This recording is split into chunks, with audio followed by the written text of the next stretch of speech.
And then there is the issue of the increasing dependence on imports. There's nothing against imports. You have to produce the things where they can be best produced. But it is in the end, I think, not a very attractive situation to be very dependent on imports, in the sense, especially not if there would be the idea that a national sector could be developed by more investments in extension and in research and development. It would be a pity if the corn, the maize, which Mexico brought to the world, should be imported in large quantities forever, if you could also develop it yourself by better investments. And that's a big if. I don't know if it's true, but it should be. That is at least what the report suggests should be severely discussed. So the issue you have a little bit, I think, after reading the report is, what would you like to do in the future? Back the winners or support those in needs? And of course, we quickly agree all that you should do both. But it's always hard to do two things, and it leads choices, because you can spend your money only once, and these choices are strategic and therefore political. There's nothing against political choices. That's why we have politicians, and that's why we go to the voting box. But these choices, I think, have to be made. I put a few words on social innovation. I can also do it in my lecture, but it's a term that is used in different ways and not always well understood. Innovation has different social aspects. There are essentially three things that makes innovation social. The first one is that an innovation it's a social mechanism. You change things in the way that people work. And that makes it a social issue. You cannot only say, here is the smartphone, start using it. You have to develop it in such a way, which Apple did very nicely, that people want to have it and want to pay money on put money on the table. But it's also in designing a certification scheme for coffee or for another crop. That it has a lot of social aspects, and you have to change the working methods of people. Sometimes that even is the big innovation. In lectures for students, I always give the example of the car industry. Did you ever think about the history of the car industry and what the big innovations were? They were not technical. Eh? The first innovation was by Henry Ford. When he built the T-Ford, the car was around already for 25 years. It was something for rich people to play and to go in the weekend or to auto races.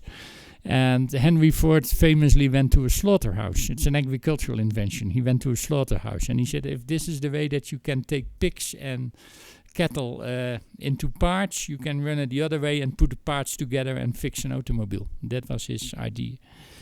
And you can make it cheap. And that's an organizational invention, not so much a technical one. The second one was by Sloan from General Motors, who said, well, people do not only want T-Fords in the color black, they want different type of cars, and if I invent a type of company in which I can have different brands but with the same type of what we now call a platform of cars, with the same machines in it, with the same parts in it, and I can buy them cheap because I buy a lot of them, then I also have a very interesting business model. And he built General Motors very successfully. And the third one, you probably all know, was Toyota after the Second World War. They did not invent anything with cars originally. Later they did. Originally what they did is they did not have a lot of material after the Second World War in Japan. So they went for just in time and for methods in which they did not spoil any of their inputs. Total quality control, it were these concepts that they invented. So that's the social part of innovation, and the fact that it's very often also organizational, not only technical. Then there is another, and that's one which is very important, I think, towards rural development. is that, of course, in innovations should have also social aspects should be taken into account. Nowadays we talk about corporate social responsibility. So if you innovate in your company, then that innovation should also think about the social corporate responsibility and the social aspects. How do you train people? How many people do you make redundant? That type of aspects. What does your invention mean, or your innovation for the environment? And the third one is 50%, well, with you a little bit less, 40% of the economy is not business. It's government. It's education. It's health. It's how we organize the village, how we do things with water or with electricity. And it's also in those areas where a lot can be done for a region by innovating. I was a few weeks ago on holiday in Suriname. And there I learned that one of the big problems of when visiting some schools in the rural area, one of the big problems of those rural development in those villages in the inland was the education at primary school. Because the teachers are taught in Paramaribo, the capital, and they are not willing to go for 3 or 4 years to a local village to teach at a local school. So there was a shortage of people who do teaching. The people who had gone through that education preferred to take a job at the cashier at the supermarket in Paramaribo, because then they could go to the disco at Saturday evening instead of going to the inland schools. So then the innovation there is mainly with this type of social processes. How can we organize this in such a way that we get teachers there? So coming back to your report, and that's one of my last graphs, and I don't know if it's to value to you, but I was dreaming if before I leave the country somebody from the president's office would say, what do you do here? And what should we do with the system? Then perhaps this graph could help you. This would be my answer.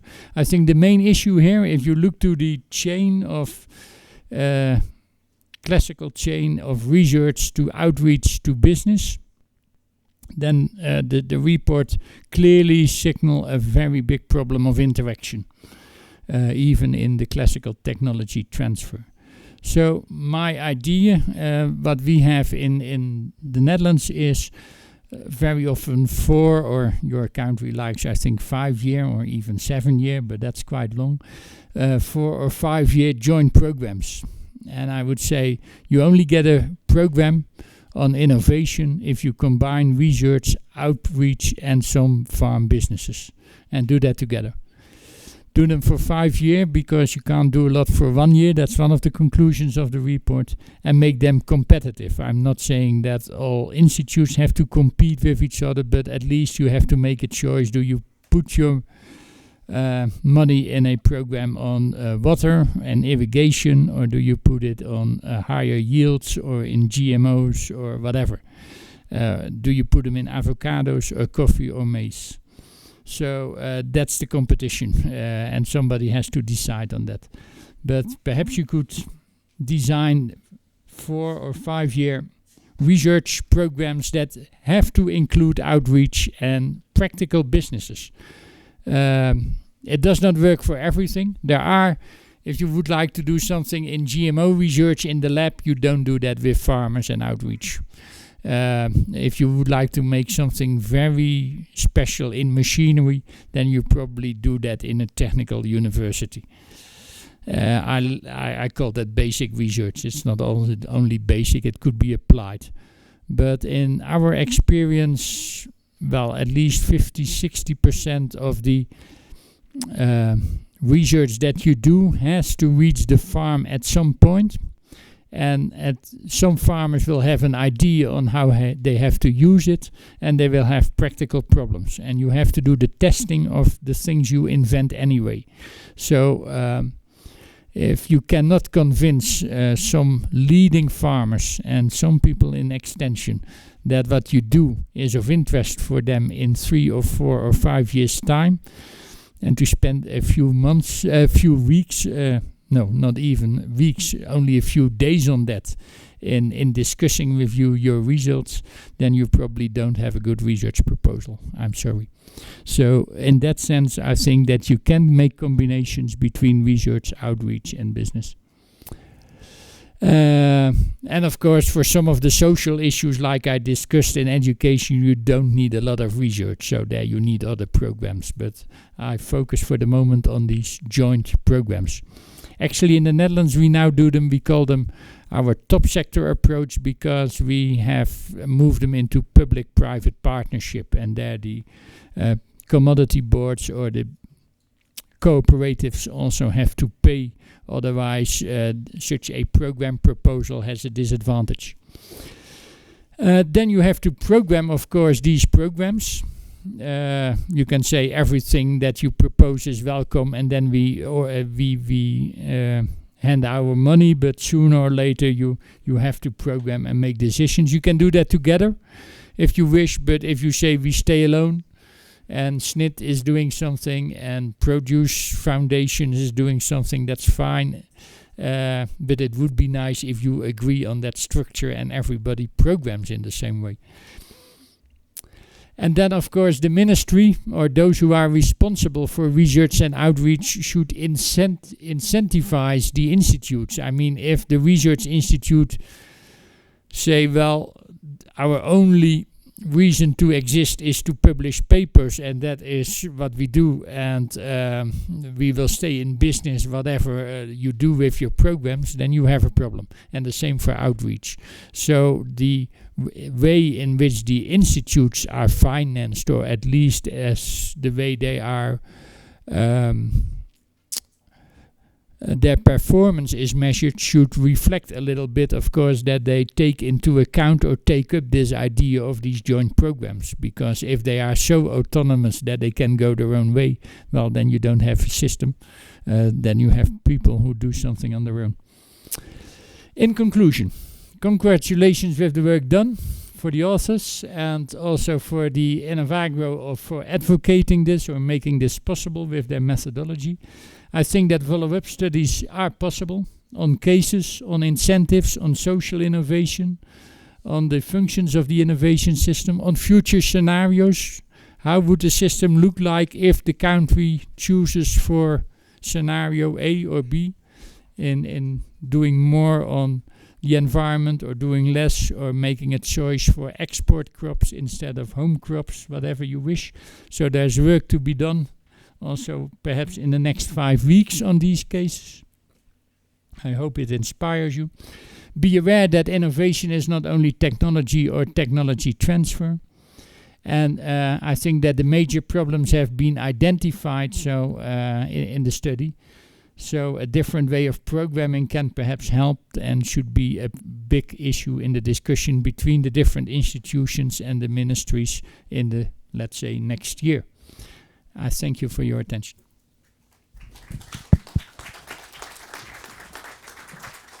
Agradecemos al Dr. Pope. Tenemos espacio solamente para un par de preguntas, si es que existen. Todo perfecto.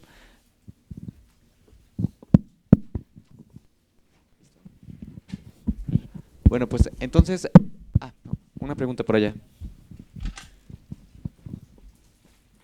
Muchas gracias. Me gustaría ver si nos puede explicar un poquito más la idea de los programas que llama competitivos. Si nos podría dar un ejemplo o explicar un poquito más allá, o no sé, a lo mejor lo va a explicar en la siguiente sesión que va a trabajar.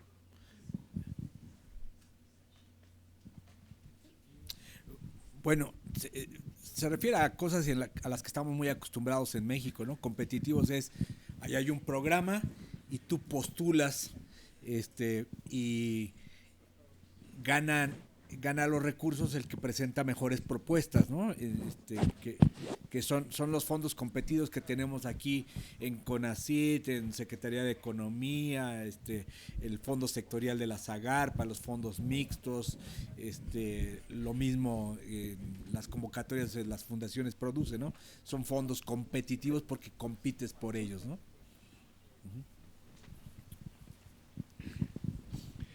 Con los fondos competitivos habría que tener cuidado porque competencia implica que hay igualdad entre competidores y la realidad aquí en México es de que todavía nuestras instituciones están muy, ya lo mencionaron ustedes muy pobrecitas, carentes de recursos. Más bien lo que necesitamos es hacernos a la idea que necesitamos asociarnos entre nosotros para desarrollar una mayor capacidad y enfrentar los problemas tan urgentes que se nos están presentando. Bueno, yo coincido plenamente en este planteamiento del doctor Moncada.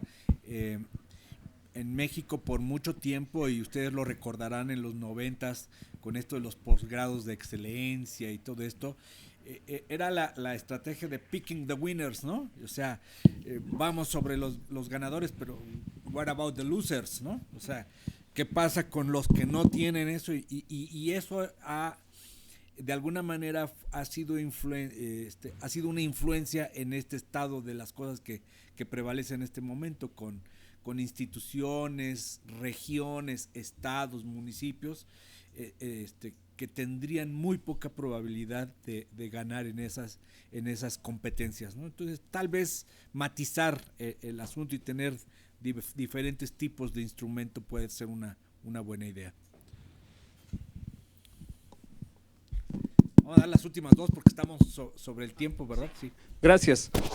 Regáñeme ahorita por no recordar en qué ley o programa está establecido que México tiene un sistema nacional de innovación. En realidad, ok, gracias, ya la ley me la de ciencia y contestaron. tecnología, ¿no? Que habla de un sistema nacional. Ley de Desarrollo Rural Sustentable. Bueno, la ley sí, en el sector, pero en general la ley de ciencia y tecnología. Ok.